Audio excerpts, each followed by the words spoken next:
Hello, Keith Rucker here at VintageMachinery.org. Guys, today got a little project I'm helping out a buddy on. So this is a Starrett 199 Master Precision level. This is a super accurate level. If you guys watch my channel a lot, no doubt you've seen me use these before. This level is really for doing very fine adjustments. It is accurate. The accuracy on it is each line on the bubble is equivalent to 1/2 thousandths rise per foot over the length of this level. Now, a machinist level is usually 3 to 5 thousandths per foot. A carpenter's level, I mean, it's just totally off the scale. This thing is really futzy.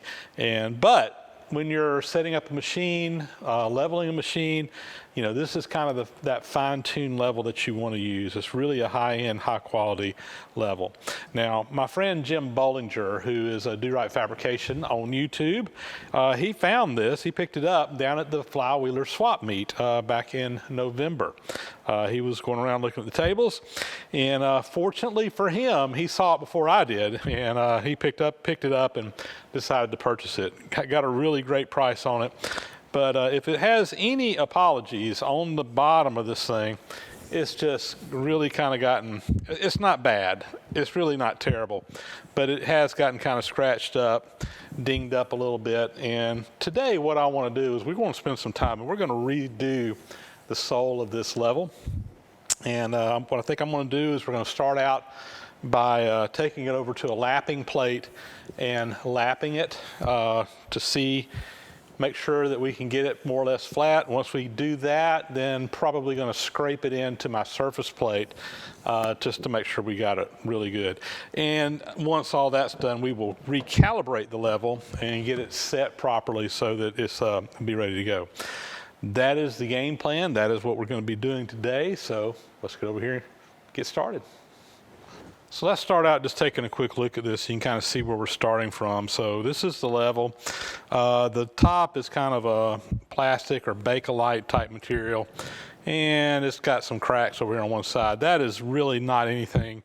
It's not a deal breaker by any means. The whole purpose of this little plastic piece on the top is this is kind of a handle that you can handle it, and it gives some thermal protection to keep the heat from your hands from heating up this level. This thing is so accurate that just the warmth in your hand can cause it to change. So that's just a little feature they got in there. And you can see it's got on here 1 division equals 0.0005 inches per foot. So when you look on the bubble, every time that moves one line, you've raised up or dropped 1 inch or one end of this level by 1/2 thousandth per foot. I think it's 18 inches long, if I remember right, a little over a foot long, but still, that's just kind of gives you an idea of how accurate this level is. Very accurate. All right, on the bottom, this is the side we're going to be working on. Like I said, it's not terrible, but you can see there are some scratches in here, and not so much really rust, I guess, but you can see something that kind of looks like some staining or whatever in there. What I want to do is I just want to make sure that we got a really nice flat surface on this, because if there's a little bit of a raised area like on these scratches, this thing's so accurate that it can actually affect the accuracy of the level. So first thing I want to do is, I could take this to the surface grinder and grind it, but I think what I'm going to do is I'm just going to take it over to my surface plate, put it on a piece of real fine sandpaper, and just kind of lap it and just kind of see where the highs and lows are. And from there, we will start scraping and actually scrape it on out the rest of the way.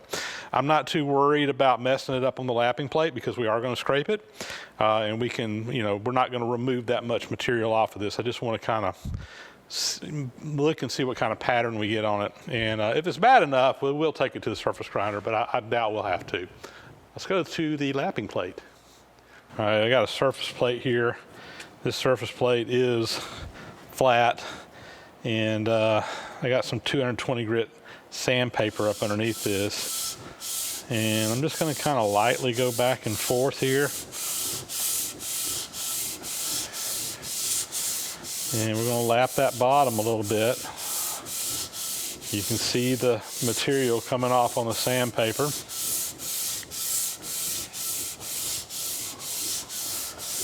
I don't want to take too much off. Just enough to really clean it up good. All right, let's take a look. All right. So any burrs or any high spots on there should be out. These little marks in here, this is actually the original scraping, the low spots from it. So it would have been scraped at the factory. So I think I'm going to lap it a little bit more. And then we'll start re-scraping it to get it to its final flatness.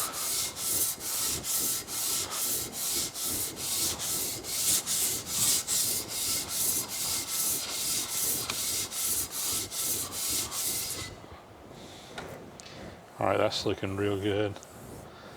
And I think that's probably good enough for us to go on ahead and start scraping. So, you know, my goal here isn't to make this thing a perfectly flat plane. You know, you really want to have some low spots in there. If you don't, when you put this down on something flat, it'll stick to it. With the scraping, we're going to have individual high spots. There'll be some low spots. But on average, all the high spots will be a flat plane. These little scratches in here, as long as they're below the surface, they really don't interfere with anything. We just want to make sure we don't have any burrs on them that are higher than the surface, because that's where the problem is. So there we go. Let's go do some scraping. So I'm going to use this Kurt vise over here to kind of hold this, and I just put a little piece of tissue paper in the bottom, and that's just going to help protect this, because we're going to be flipping it over on that plastic piece, and you know, don't want it scratching it up or anything. Now in this vise, because our sides are, we got kind of an indentation in here, I've just got a couple little pieces of plywood that we're going to drop down in here on the sides. They kind of fit down in there. That way we're gripping it on the body. We're not gripping it on that plastic or anything like that. And we'll just clamp that in there, and that should give us a surface we can scrape. All right, let me get I'm going to use my Biax power scraper on this, so let me get that set up, and we'll make the first pass and check her out over on the surface plate. All right, my first pass with the scraper here. My goal is I'm just going to put a crosshatch on here. We're just doing this blind. This is the first pass. We'll take it to the surface plate, glue it up, and then we'll really start working on it. But I need to get a crosshatch pattern on here to kind of start. So I've got my scraper, got a really large radius blade in here, making a wide scrape cut, and I got it set on a pretty long stroke, making a long scrape mark. And that's how I usually start. And then as we get closer to being finished, we'll shorten it up and often go to a little bit larger radius, and that gives a finer cut. So anyway, let's get going here.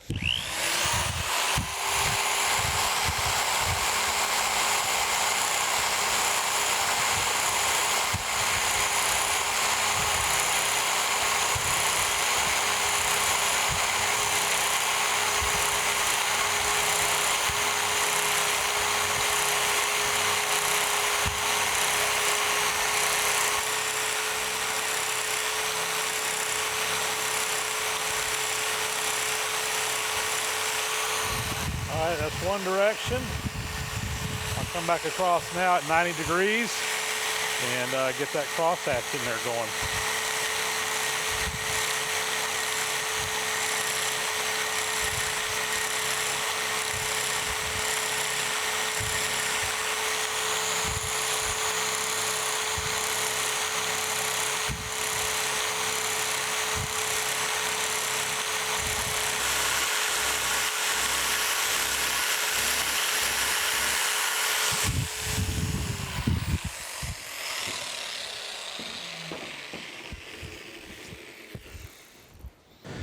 All right, we'll deburr this using a precision ground flat stone.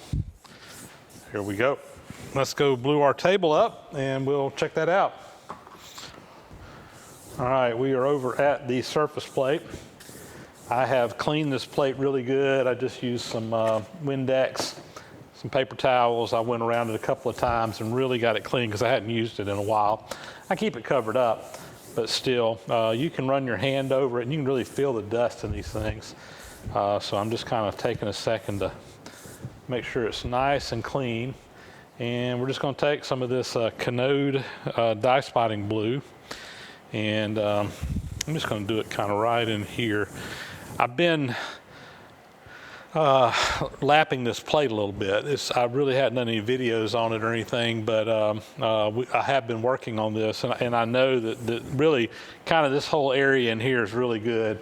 It drops off a little bit over here and a little bit on this end down here, but in the middle it's really good. So this should be a really nice flat area for us to blue this up on. So I just put a little bluing in there, and I'm going to use one of these rollers here.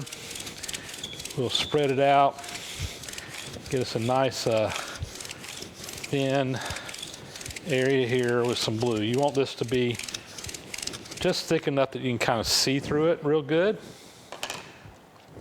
That should actually be good. And let's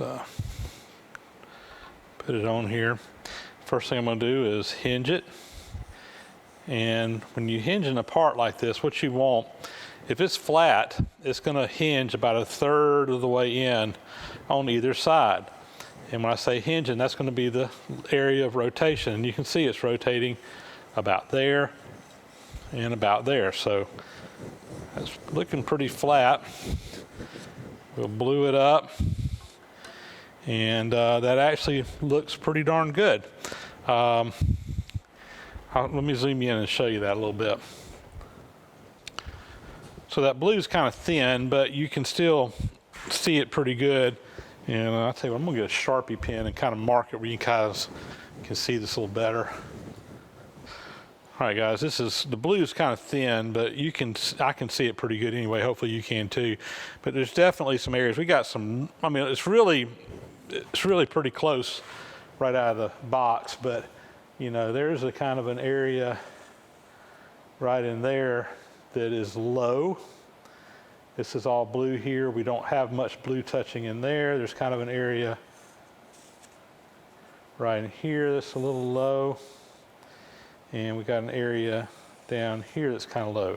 Everything else is touching. So when I put this over on the surface plate and blew it up, but basically what's happening is that surface plate is extremely flat, and it's making contact in these areas, but there's no blue transferring in these areas in here. So what I need to do is I need to bring it down in these areas along here. So I'm just going to kind of shade it a little bit.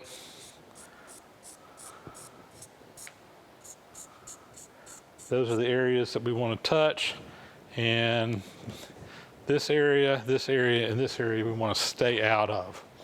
So we're going to come across it one more time. One thing I do want to do is I want to adjust my scraper so it's making a little bit shorter stroke. As I'm really out of the bat, I mean, we're already in fine tuning mode, which it should be, because this was a flat and scraped surface at one time. Now to adjust my scraper, there's a little screw right down here, and you can see this makes going in clockwise makes it a longer stroke. Counterclockwise is a smaller, shorter stroke. So that's going to shorten that stroke up, and we're going to make another pass.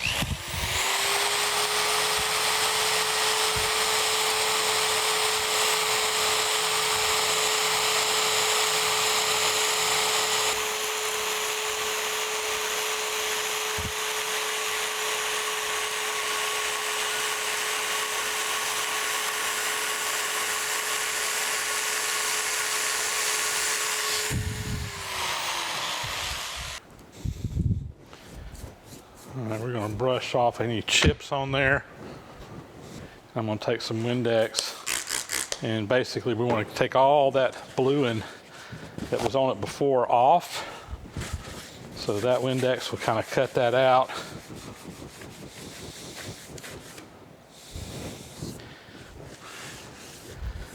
Take our flat stone here, deburr it again. And I think I'm gonna put some contrast on this just so I can see things a little bit better.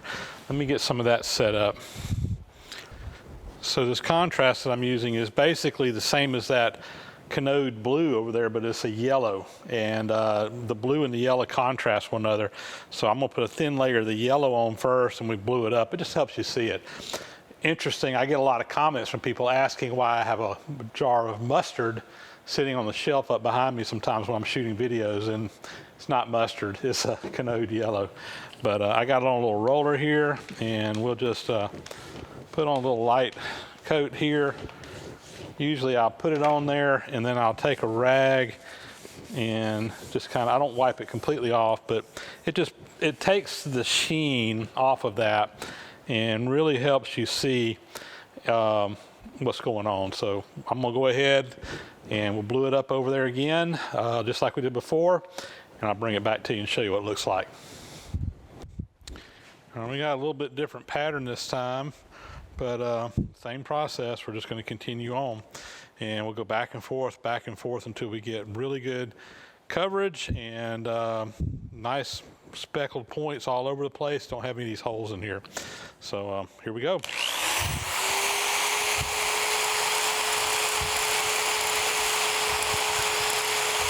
I'm just taking the blue off.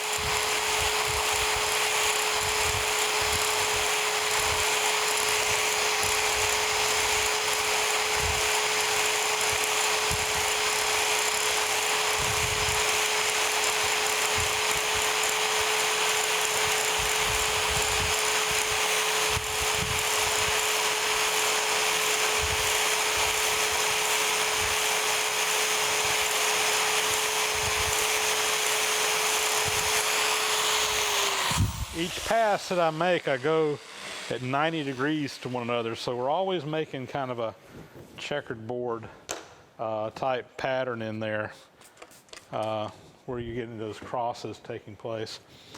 All right. Like I said, it's a process. It just takes time.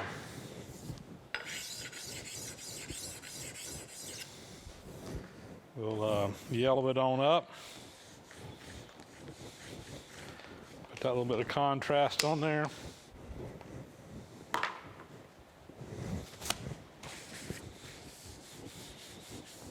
And I'm gonna go blue it up. Guys, I'll probably bring you back in a little bit. This is just a process, so it'll take several passes to get where we need to be, but hopefully not too long. Well, guys, I think I did a total of 7 passes, and I'm gonna stop here. I mean, this is good enough.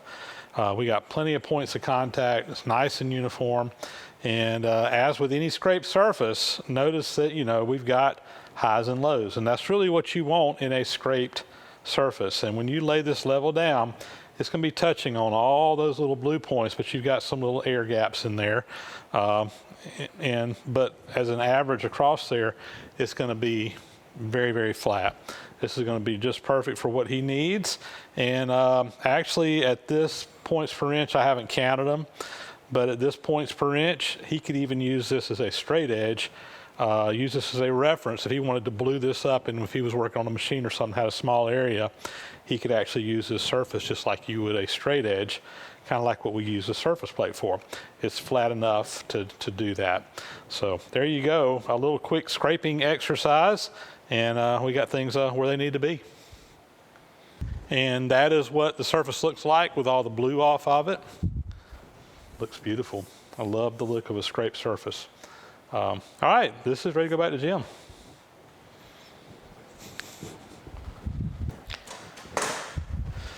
Well, last step I need to do is actually calibrate Jim's level now that we have redone the bottom. It's probably not set right. I don't know if this level was calibrated to begin with. And so we're going to make some adjustments to it. Now, when calibrating a precision level, the nice thing is that you can do this yourself. It doesn't really require anything special. Now, I have my Starrett 199 over here that's already been calibrated, so I kind of cheated a little bit by putting it up on the surface plate and getting it where it's reading level. Now, a level is self-proving, so as long as you have a flat plane that you are working off of, and you have that flat plane relatively level, doesn't have to be perfectly level. The cool thing is that at some angle that you spin this thing around, you're going to get into a plane that is perfectly level. And once you find that perfectly level plane, you can adjust your level by reading the bubble. And the way to do that is like I'm going to put this one up here against mine, and notice that the bubble is reading. Let's got to find the center here. It's actually reading pretty level. So it's reading almost perfectly level. If I flip it around 180 degrees, it ought to read in the exact same position if it's calibrated. So I'm going to flip it around, and let's give it a second to kind of level out. And you can see it's not quite. So notice this screw right here. I'm going to turn it around this way. And what I'm going to do is we're going to take this screw off. Now there's two screws here. The top one is just a cover screw to protect it. So I'm just going to remove this screw. And up underneath there is another screw. And I'm going to put this one right up against my level because I've already established that it is in a flat plane and it's reading the same when I flip it around. And we're going to fine adjust this one. So now there's another screw in here. And when I turn that, you'll notice that the bubble moves. Okay? And so what we're going to do is we're going to make some really fine adjustments here and try to get that bubble reading pretty darn close to this where it needs to be, and that is really close. My bubble is a little bit bigger than this bubble. You want it to kind of center up in there. So I went a little bit, just a tad too far. So I'm going to back it off. I find it easier to kind of work in one direction when I'm doing this. There's a little bit of back play in that screw. And so if you try to just adjust it off and move it back in the other direction, you're probably going to come off your mark anyway. So I tend to go a little bit too far and then bring it back in. And I'm making extremely tiny adjustments here with the screwdriver. All right. Now we're going to flip it around, and hopefully it's going to read the same thing. If it does, that means that this level is calibrated. Let's give it a second here to find its level.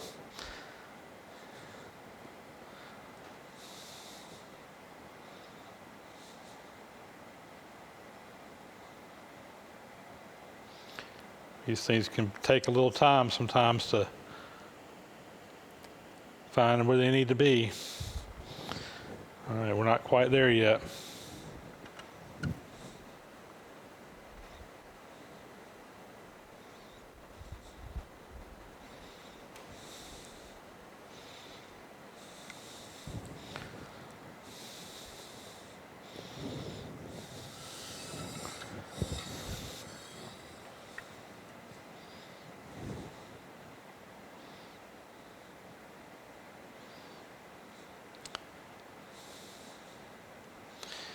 And I'll just tell you right now that getting this thing just dead nuts perfect, you can do it, but it's going to take you a long time.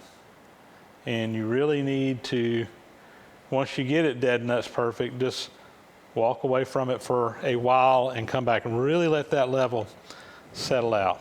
All right, let's flip it around again.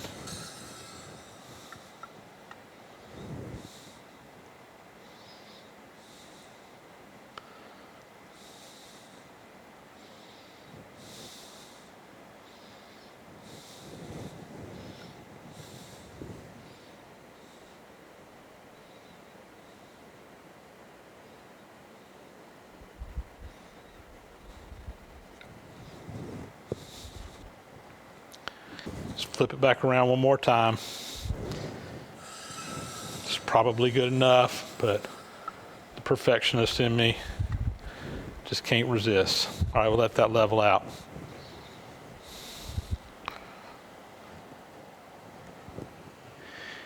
And voila, I think we're going to call that good enough. That's as close as I'm going to get it. So I'm going to put the plug back in here. And this level has been scraped and calibrated.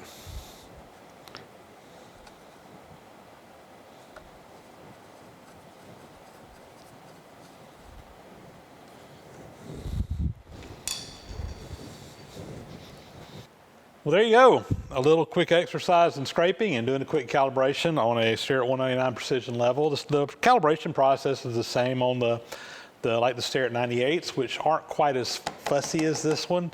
It's actually a lot easier to calibrate like a Starrett 98 than it is a 199, because this thing, I mean, you just breathe on it wrong and the bubble starts moving around.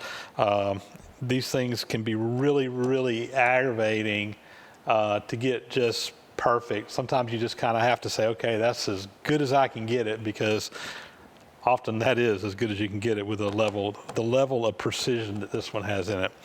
But you see the process. I will say, if you're interested in learning more about scraping, I've got quite a few videos on my channel that I've already done on the subject.